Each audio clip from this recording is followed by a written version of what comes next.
Hello everyone, আসসালামু আলাইকুম। আশা করি আপনারা সবাই ভালো আছেন। আলহামদুলিল্লাহ আমিও ভালো আছি। আজ চলে আসলাম আবারও আপনাদের সাথে একটা নতুন রেসিপি শেয়ার করার জন্য। আর আজকের রেসিপিটা হলো রুই মাছের ডিম ভুনা। চলুন দেখে আসি রুই মাছের ডিম ভুনার প্রস্তুত প্রণালী। রুই মাছের ডিম ভুনা করার জন্য আমি প্রথমে রুই মাছের ডিমগুলোকে সুন্দরভাবে ধুয়ে পানি ঝরিয়ে একটি পাত্রে নিয়ে নিয়েছি। তারপর দিয়ে দিব পরিমাণ মতো লবণ, পরিমাণ মতো রসুন বাটা, তারপর দিয়ে দেব পরিমাণ মতো মরিচের গুঁড়ো এবং পরিমাণ মতো হলুদের গুঁড়ো। হলুদ মরিচের গুঁড়ো দেওয়ার পর আমি হলুদ মরিচের গুঁড়োর সাথে ডিমগুলোকে ভালোভাবে মেখে নেব।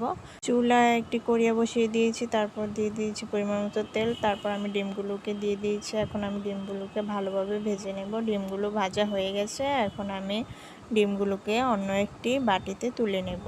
তারপর কড়াইয়ে দিয়ে দিব পরিমাণ মতো তেল।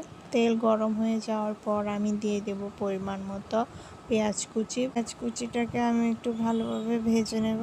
পেঁয়াজ কুচি ভাজা হয়ে গেলে আমি দিয়ে দিব পরিমাণ মতো লবণ, তারপর আমি দিয়ে দেবো পরিমাণ মতো রসুন বাটা এবং পরিমাণ মতো আদা বাটা, তারপর আমি দিয়ে দেবো পরিমাণ মতো হলুদের গুঁড়ো, তারপর দিয়ে দেব পরিমাণ মতো মরিচের গুঁড়ো, তারপর পরিমাণ মতো ধনিয়া গুঁড়ো এবং দিয়ে দিব পরিমাণ মতো জিরে গুঁড়ো। তারপর দিয়ে দিব কেটে রাখা কাঁচামরিচের টুকরো। তারপর আমি মশলাটাকে ভালোভাবে কষিয়ে নেব। তারপর দিয়ে দিব কেটে রাখা টমেটোর টুকরো। চুলার অল্প আছে আমি টমেটোটাকে মশলার সাথে ভালোভাবে কষিয়ে সিদ্ধ করে নেব। তারপর আমি দিয়ে দেব ভেজে রাখা রুই মাছের ডিমগুলো।